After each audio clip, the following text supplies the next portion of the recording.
This fan cave, trust me, it's unbelievable. Let's take a look.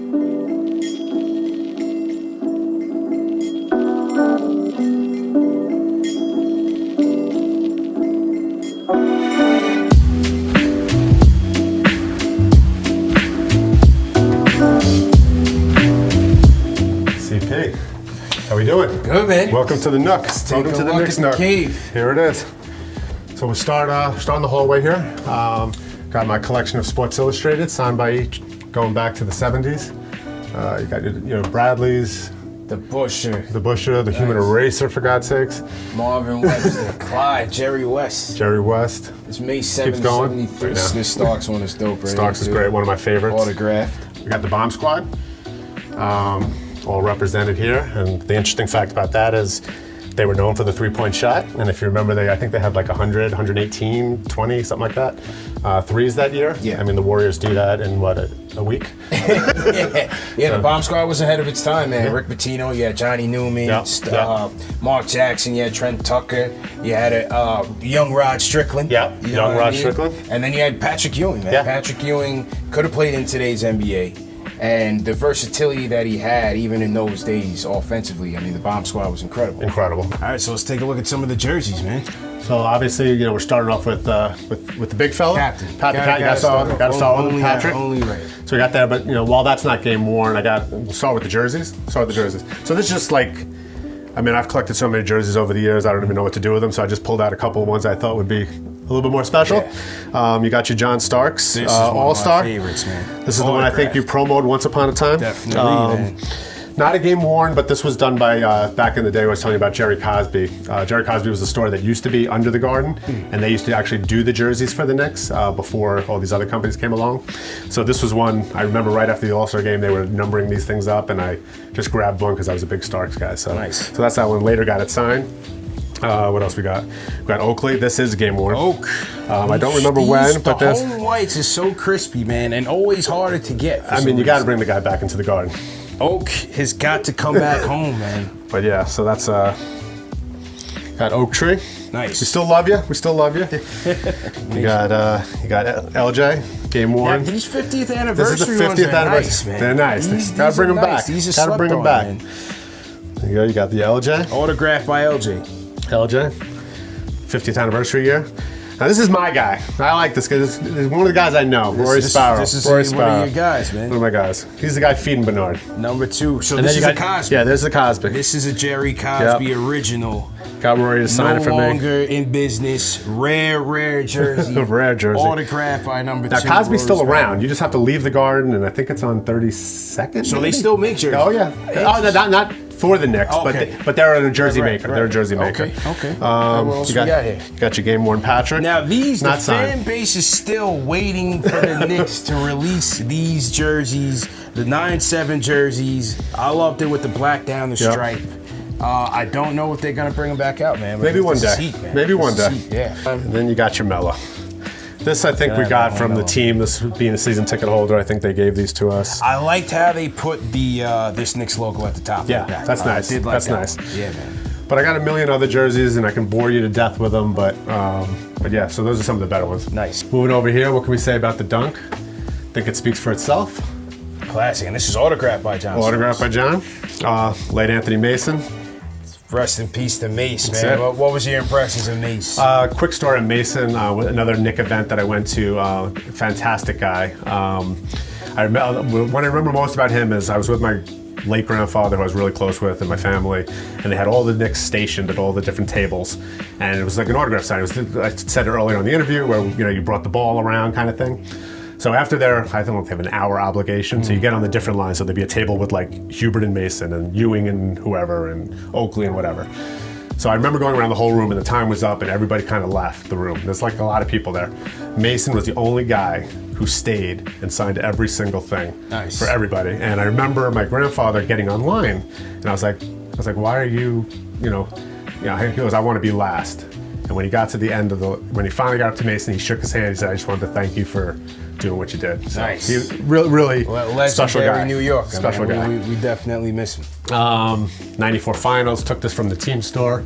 back in the '94 finals. It's closest I might get to a championship, That's but hey, better than not having the it. paper mache copy is better than nothing. That's it. So yeah, so we got some Knick history here. My little library, my Knick library, we'll call it. The Knicks library. The Knicks library. Okay. Most of the books, I would say 95% of them are signed by whomever. A couple I'll point out. We'll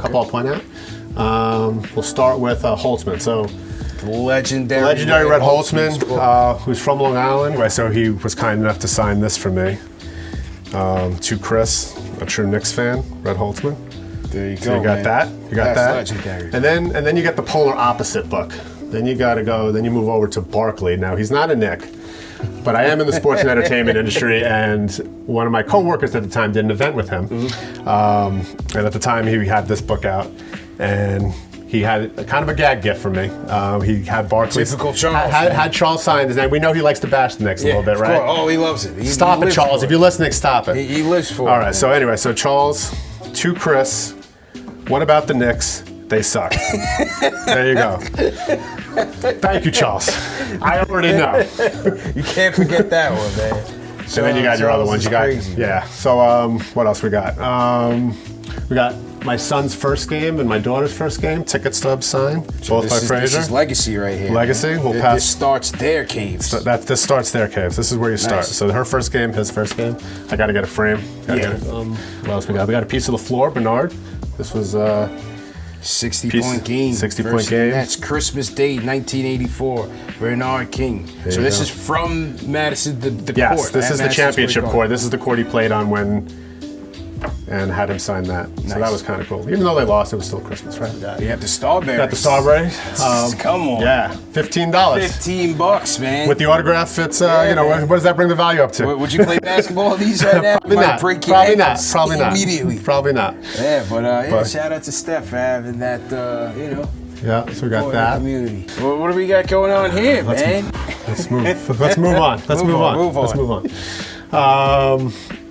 Okay, so we got pieces of the floor. Willis Reed, where he limped out. So this is a piece of the floor? That's a piece of the floor. Nice. You got Dave DeBush. I don't know if you know, but he used to play baseball. Yes, Big Dave DeBuscher was a good baseball player. I got a as little well, baseball man. Rest in sign. peace, then. Let's talk about this.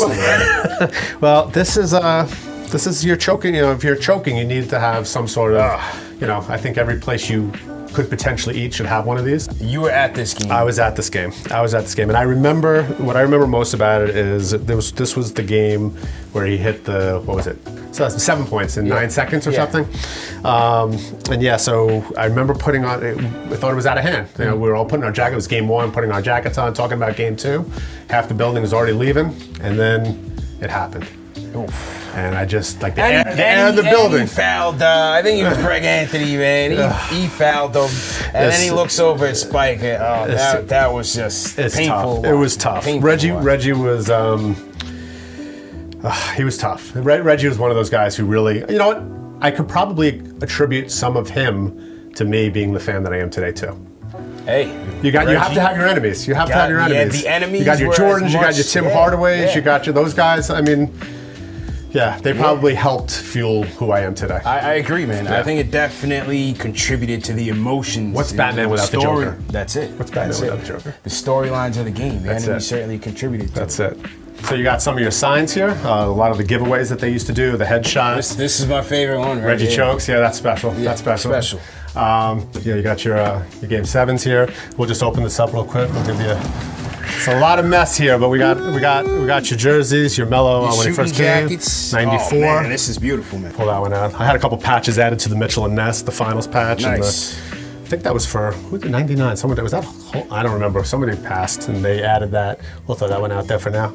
Got more Ewing. You got your Frazier, King, old school King. Old King, yep.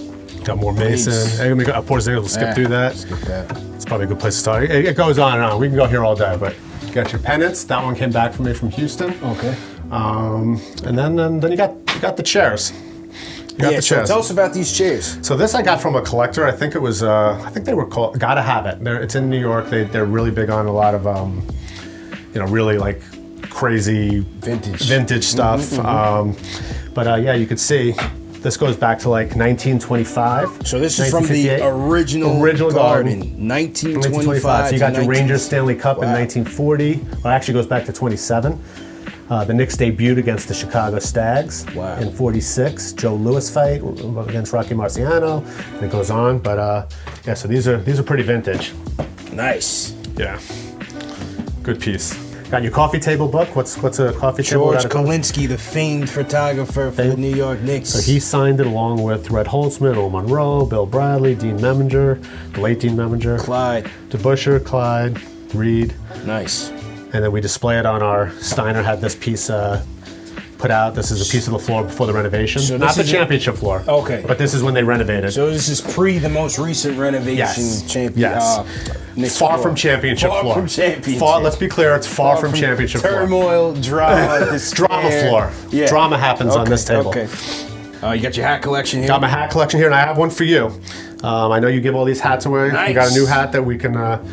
I got to pass something along so you can give it away. Listen, man, I kind of want to keep this one, man, but we're going to give this away to the fans, so stay tuned for the giveaway, because this is hard. Little piece of the Knicks nook that I can leave you with. See, moving along the big memories here, right? Yeah, so this looks like we got like a wall of game memories, man. Take us through some of these. So, obviously, the Houston shot from 99 that started the Miracle Run. I wasn't at the game, but I got this little clapper here. I had a friend who was a Heat fan. He was happy to give this up. So anyway, maybe one day I'll get Alan. Alan, if you're watching, maybe you'll sign this for me one day. Get you in here. Got your Game 7. I took this. Now, I don't know if a lot of people know this, but I actually got the opportunity. Here you go. That was the jump ball from Game 7 that I took with my... This is Game 7 in Houston. In Houston. After... All the marbles. Everything on the line. So when Game 6, when Starks went crazy and almost won it until Olajuwon blocked it, sitting with my family, we looked at each other and we said, we're going. Like, we were so emotionally invested, we're going. So we got tickets, bought a flight, flew down.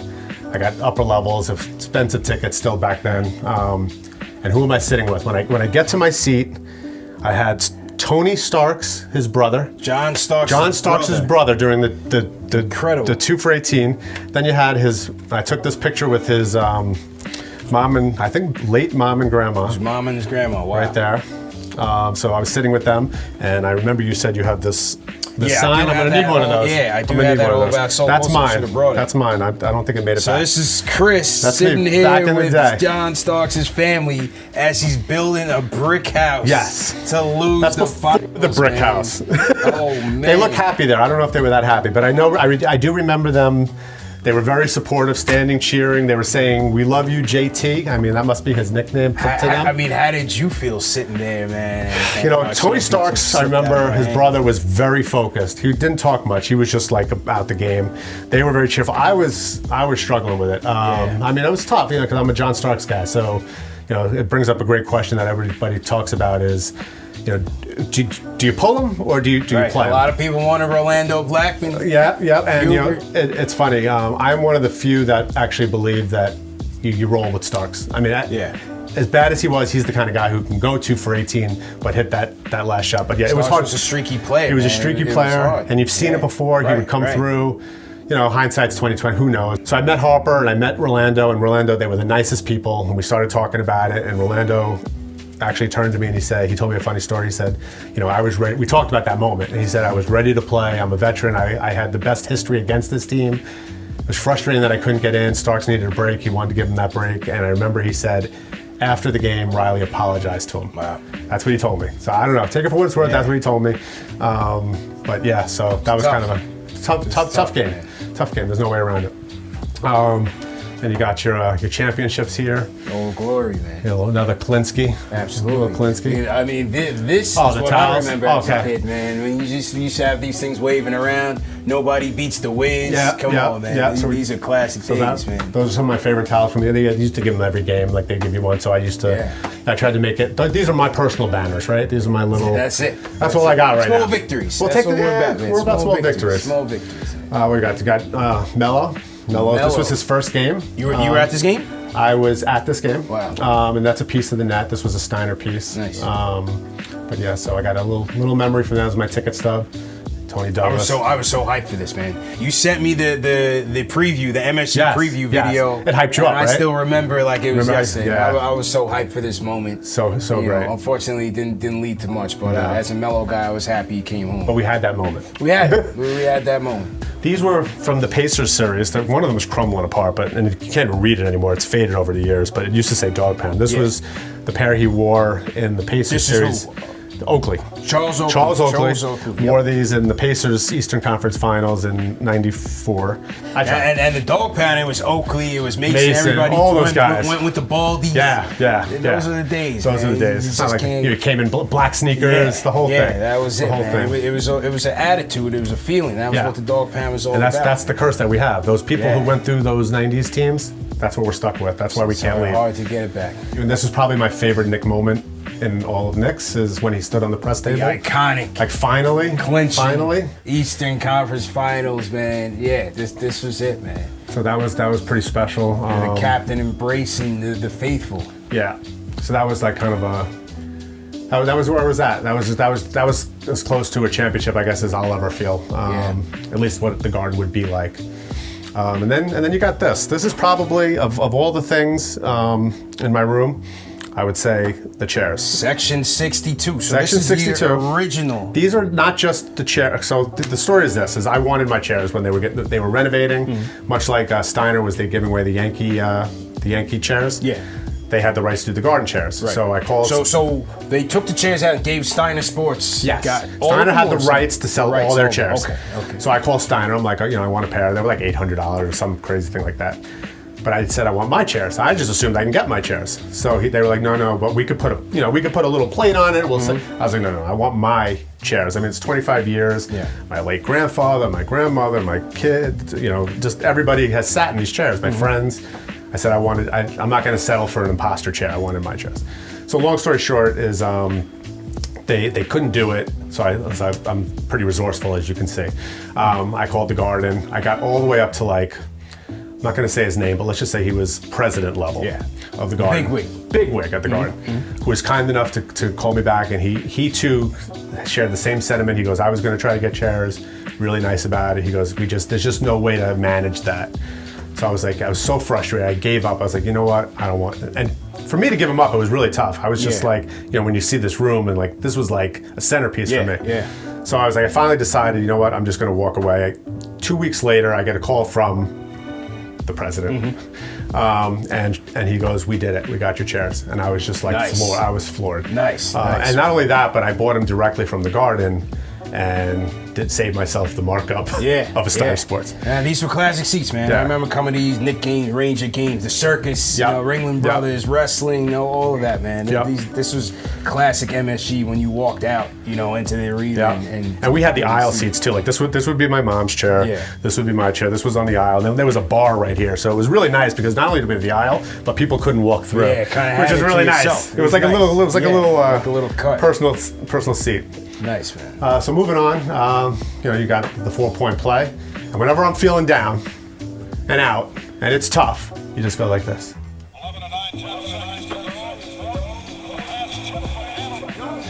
Johnson is 3-point territory, but guarded tightly. Johnson cuts left, now fires a three. It is good! So when you're feeling down, it's my little pick me up. Go to it, man. And you got Marv, Albert doing it. Classic Marv. Classic moment, 4-point play. Throw up the big L. Yeah, I mean, you just know where you were at this moment, and this was just electric, man. So down here, we got the 94 team signed by the whole team. Nice. We got the 99 team. You got to have those. That's, like I said, it's as close as we got. So those were kind of special. Moving on here, when he wasn't wearing ice packs, he got Ewing's knee pads. these are classics, man. I had the ice, but it melted, so at least these have gone through hell and back. That's it. Or at least one of them. So so that was a pretty cool piece. You got Starks' sneakers. I think that was 96, I want to say. I can't remember. Autograph. The now defunct, this is kind of cool. This is a hat from, I don't know if you know, he had a wireless company. Alan Houston and John Starks Wireless, 3-point wireless. I had no idea. 3-point wireless. 3-point wireless. Still have the hat, I don't know why, but a little classic piece there. Yeah, man. And then you got, there's this Knick room didn't happen overnight. So this is This is actually a smaller piece of what my room used to look like. It's the original. That's another one. Original fan cave. So this actually won a contest, and I won some like gift card at the. Okay. So they had this on the screen at the Garden when I won. Nice. So this is a different version of it. Another piece. Okay. Another giveaway. It's a little John Starks autograph. Wow. So you can. I got to leave something behind. John Starks. Another one of my guys. Another one of my guys. For the nation. Nice, man. Appreciate it, man. No problem. Thanks a lot, Knicks man. Nation. Gotta pass some of this along. Nice. So now that we took the tour, let's have a little talk, man. Let's talk about the current state of the Knicks. Let's do it. Let's do it.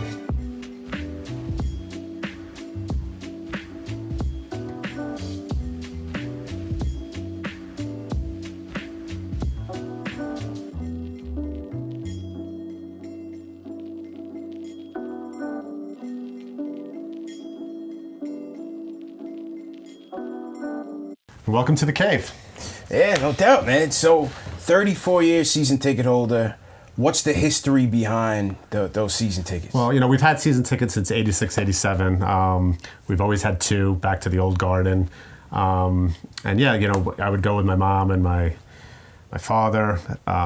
They've since divorced, but back in the day, we used to rotate the tickets, much like the movie Fever Pitch. I don't know if you remember that movie. Fever Pitch. It used to be kind of a draft, and we'd look at the schedule and we'd figure out who we're gonna play and mix up the games. But yeah, for the most part, we'd kind of rotate games and been going since, God, as long as I know, 86, 87. I was still in diapers, wet in the bed, man. Well, what were some of your earliest memories at the Garden in those days? Well, my earliest memories are probably before I had season tickets. I think I started being a fan. I want to say the first star we had that I remember was Michael Ray Richardson, Sugar. Wonder where he got that nickname. Nice. But yeah, he was the first guy, and ultimately he was traded to who became Bernard King. And that's where it all started for me. I mean, growing up watching Bernard King was like my idol. And, we were lucky enough to get tickets in the 86, 87 year. I was there. One of the best memories I can remember being at the Garden was when Bernard came back from his injury and he had this crazy standing ovation, which was so impressionable. Yeah. But yeah, I mean, if only we had been able to keep him, through the Ewing years. And he had that second. If King had the second star, that being Ewing, would have been unbelievable. Would have been unbelievable. Missed. And then they traded him, right? Yeah. And then he came back with he had the injury. They traded him, and turned out he went to become an all-star and dropped 49 on us, if I remember correctly. What could have been, man? Yeah. Do you remember any of the 60-point games? That was Christmas. That was the Christmas game. Yeah, I mean, back then, I used to watch as many games as I could, but when I couldn't see it, my late grandmother, she used to tell me what Bernard scored, because sometimes it was past my bedtime back in the day. But yeah, no, I mean, Bernard was just that guy who I was lucky enough to work with later, being in the sports and entertainment industry. But, watching him play, he was just a scoring machine, just, kind of like, Carmelo Anthony was later. He's one of the best scorers I think I've ever seen play the game. Shifting gears to the 90s, what was MSG like during that Ewing era in the early 90s? I think we were still, as good as we were still angry with them. As good as we were. We have high expectations. Yeah, we have high expectations. Man, we want to win constantly. I remember, God, we used to kill Ewing. And it's funny, when I think about my favorite players, I think about Ewing, and he was never I loved Ewing. Don't get me wrong, but I think I really appreciated him most after he left. We did. I remember even as a kid, those early days, you used to see the back pages. The papers used to kill him. They threw the poster back on poster night. Yeah. He had it. And he was not very engaging with the fans. Sadly. He had a tough relationship. With the fans. Yeah. I mean, I remember that firsthand. I might have stories when I used to go to events and. I'll tell one quick story. We were at a Knicks event. It was like '94. I had one of my team balls. I don't know, it's here somewhere. Where we were trying to get the whole team sign this ball. It was a regular basketball, and I remember going around the room. I had the whole team signed, and I went to go sign it with Ewing, and he said I can't sign a Spalding ball. So I had the whole team. Wow. He wouldn't sign a Spalding ball. So I'm like, oh man, I can't believe this. So I left. Next year, I come back. He needed to sign a Voigt ball at the time. So I came back with a Voigt ball the next year because these team events. He signed it, and then I went over to, you go around the room, you get all the different players, and then they had Oakley there. And Oakley said, "Oh, I can't sign a Voigt ball." And I'm like, "You got to be kidding me!"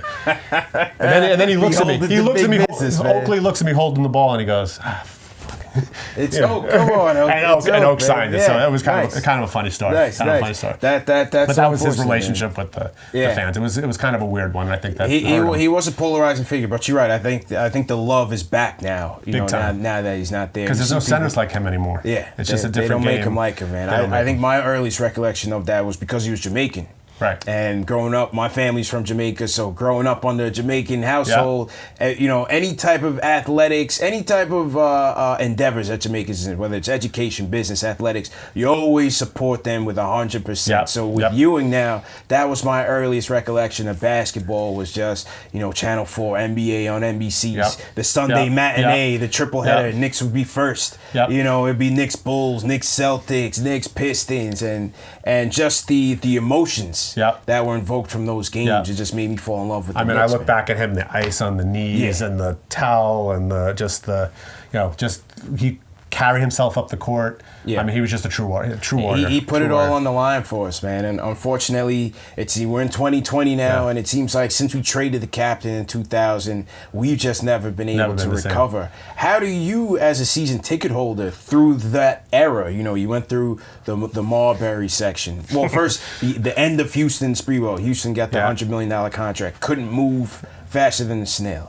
You have the Marbury era, rife with turmoil with Isaiah, Nuka Brown Sanders, into Melo and so on. How did you, as a season ticket holder, how did you continue to go? For me, it was an outlet. I mean, I think, it's just kind of in your blood a little bit. I think I think any Knicks fan who's gone through the 90s teams, I think we're cursed. I just think that it's in our blood. We're not going anywhere. We're not going anywhere. If you went through like some of these things, I don't know if you can see them in the shot, but if you go through the Pacers, the Heat, the Bulls, that energy that they had, it's just in your blood. And I just think that, you kept believing and believing and believing to a fault. Like, that's where we get the delusional term from. I just think Knicks fans we're the best fan base in the world. It's true, man. In the world. And, we're very passionate, and maybe to a fault, people are scared to play here, I think.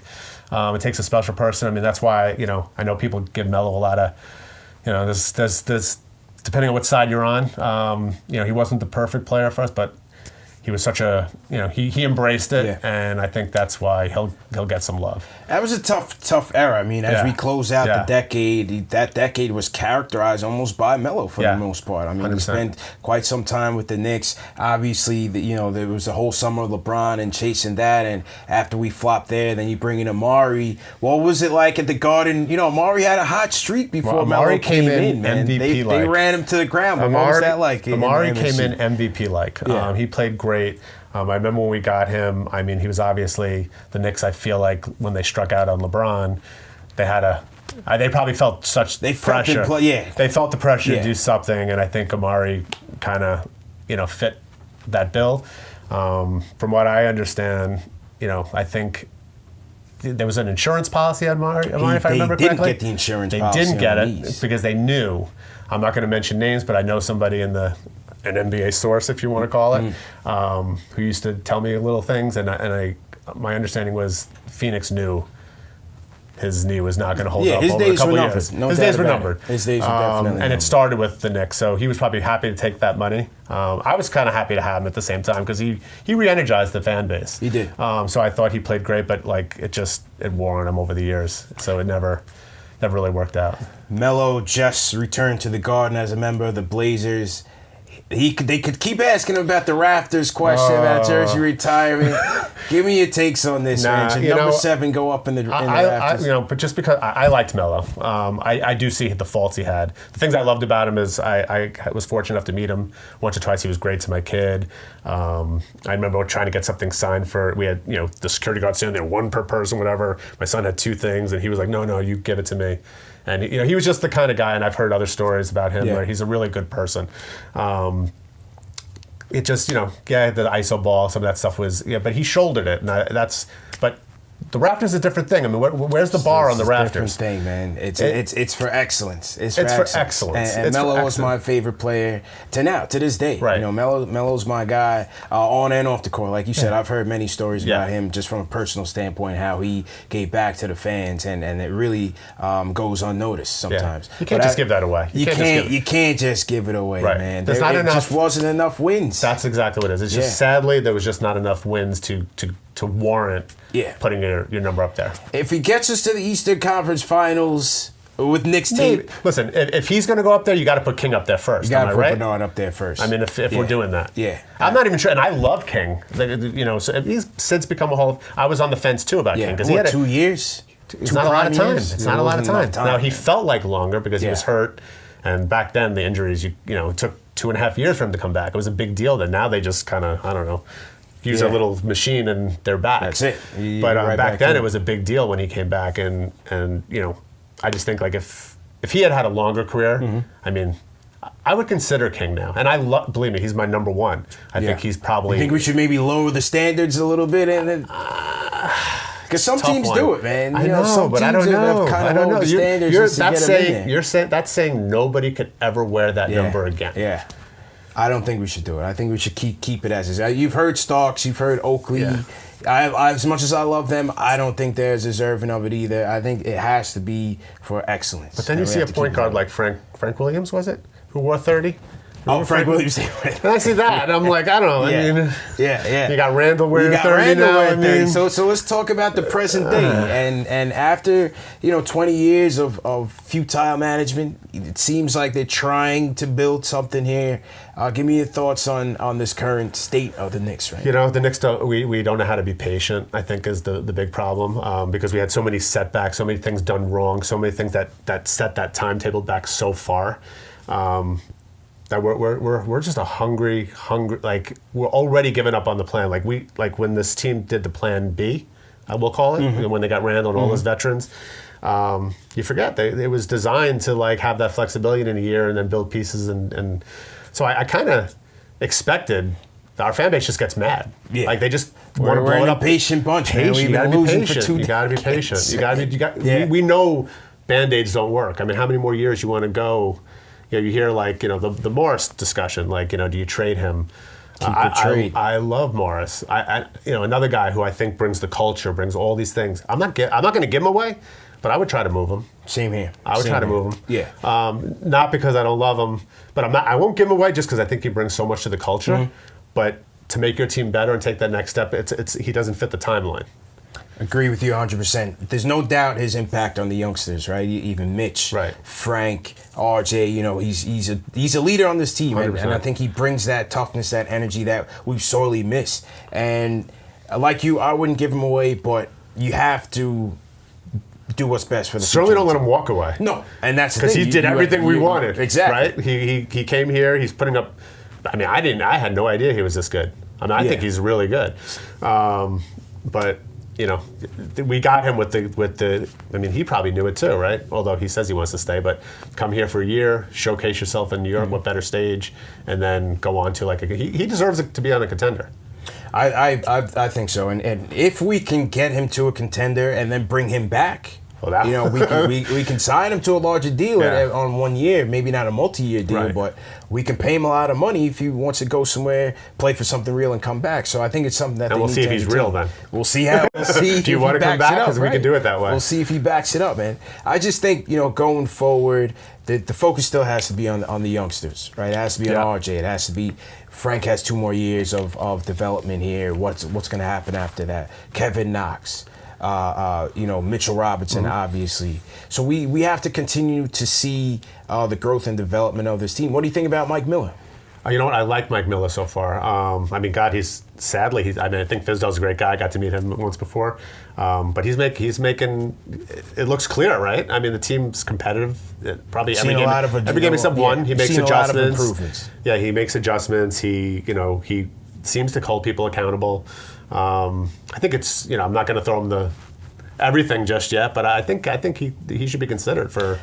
I think you know me. I've always told you Van Gundy and all that. That's more for sentimental reasons, and as much as I respected Jeff as a coach, but I still think you have to consider a coach who is going to have patience with these kids to build them up and is in it for the long haul. Right. I'm not sure if a Van Gundy can do it.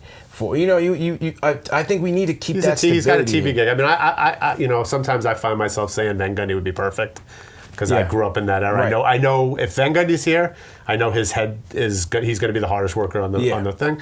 But sometimes it's that guy, that blue collar guy who came up through the ranks, going through the G League, and I think that I didn't know a lot about Mike Miller, but he's it's impressive so far. I think with what he's like to be thrown in the middle of this, in the middle of the season, and get some kind of results. I mean, we're not winning everything, but we're close to 500 since he's been here in mid-season. Yeah, since he's been here, absolutely. Right. Like I said, you've definitely seen the improvements. Out of the youngsters that we have right now, the core that's here right now, who are you most impressed with? Who do you like the most? Wow, it's a tough one. Obviously, I'm cheering for RJ. I love his whole attitude. Came here, embraced it, put it on his shoulders. But Mitch is really what's impressing me. That's my guy. That's your guy. I know he's your guy. He's just like a breath of fresh air. He's again another guy we're lucky enough to meet. He's like a big kid, and I don't even think like I don't know who said, was it Melo who said that he doesn't even think he knows how good he can be. Yep. If I just want him to learn a couple like baby hook, just I don't know, because everything he's doing is impulse. It's like impactful, it's impactful, and he's doing it like without running a play for him. Right. I mean, unless you count the lobs that they're doing for him, but like he doesn't have like a go-to move, and he's still getting, so he can stay out of foul trouble. I mean, he's like the anchor of the defense. Leading the league in second chance points right now. Incredible. And in limited minutes. Incredible. I mean, you got to think about it. He's coming off the bench. He's only averaging maybe around 20-something minutes Right. a game. So, as you said, I think Mitch, the key to his development is going to be, can he create his own shot? Right. Like a little high percentage shot here and there. Obviously, the lobs are critical. I think you've seen him set a lot more better screens since Miller's been in. He's playing a lot more disciplined. Yep. So, I think the sky is the limit for Mitch, man. Yeah, and he wears your shirts. Yeah, that's and it. he wears your shirt. And he's a supporter of Knicks Fan TV, man. Right, that's right. my guy. I mean, you got to keep him. Yeah. You got to keep him for no other reason. That's my guy, man. Give me your all-time starting five. Like, who's your year five that you would throw out there? Since I've been watching them? Since you've been watching them. Okay, so I'm not saying Frazier then, because I didn't really see Frazier. All right, so let's start from who the championship. How about the saw? championship teams? Sure. Let's go from the championship teams. I mean, I don't know how you could. I think Frazier's. Again, I didn't get to see him play, but I'm a little bit of a historian. I mean, I can't imagine that. I think he's probably considered the greatest Knick ever. I'm sure there's some Ewing people, but you got the 2 rings. He's still with the Knicks. He's flamboyant. I think Clyde he's a relic, man. He's a relic. That's it. He's on the Knick Mount Rushmore for sure. Of course. So he's got to be your point guard. 2 guard. Gosh. I mean, I'm probably going to get blasted for this, but I mean, I know you want like you're supposed to say Earl Monroe. I'm thinking whoever you want. This is your team, man. This is your team. I mean, I'm just such a John Starks guy. I mean, I know it. I know it's not the sexy answer. Yeah. But the guy, he has so much heart. He's like one of us. He's the guy I like to cheer for. So I'm putting him on my team. I'm putting him on my guy. I'm putting him on my guy. Yeah, it's my guy. Small forward. I mean, do I even have to say Bernard King? King's my guy. I think I'm going Ewing at center. Power forward, I guess I got to go Oak. I'm going to go Oak. Okay. I'm going to go Oak. All right. Could be, I mean, if Stoudemire were healthy, I might look at that a little harder. Interesting. So you go Clyde. Am I missing someone at power forward? Who am I not thinking about? Power forward. Could Melo play power forward? How about Willis, the captain? You got Willis, too. I mean, the captain, he was versatile, man. He was a 6'9" center out there. I don't want to play anymore. I don't want to play anymore. Yeah. I don't want to play anymore. It's a lot of decisions, man. A lot of history. I know. So even though the season's been rough, man, me and you went to a good game, man. Knicks versus Dallas. That was the good. return That of was fun. Kristaps Porzingis. I mean, that had to have been the most electric MSG's been in a while. It was unreal. I mean, that's what it felt. That's what it used to feel like. I mean, that's why like I try to get my kids involved in the Knicks. They just don't have that. That was I should have. I mean, as much as I had fun with you, I had to get my kids in that game. Yeah. You were lucky enough, and I'm so happy to have you there. But yeah, the energy. If nothing else, that was like a personal championship. Yeah, it was fun to see. We had the Morris buzzer beater. The Morris buzzer beater that we predicted. Did we called not? it. Did we not? We called the game. We called the play. We have proof. We need a bucket. Who did the Knicks go to right now? It should be RJ, but I'm thinking it's got to be Morris right now. I'm going Morris. Go to Mookie. Let's go to Mookie. Let's go to Mookie. Play. Not shoot. Got it! Yeah! So that was a lot of fun. Glad we got the win, swept the Mavericks, and yeah. Absolutely, man. Well, listen, man, it was definitely a pleasure. Thank you for giving me a tour of the fan cave. This is one of the most insane fan caves I've ever seen. This is why we had to have this as the next episode. We'll have to do one of your watch games. We will definitely do a part 2 of this and do a watch along, man. For sure. So thanks again for having us, man. Absolutely, man. All right, Knicks Nation, let me know what you thought about Chris's fan cave in the comment section below. As usual, smash that thumbs up button, subscribe to the channel, and share these videos. Check out some more of our content at your upper left-hand corner. Peace. Salute to Knicks Nation for the regular season finale of Knicks Post Game Live on April 15th against the Timberwolves. One lucky Knicks fan will win the New Era snapback and the autographed John Starks picture. Thanks again to Chris Shammons for the giveaway.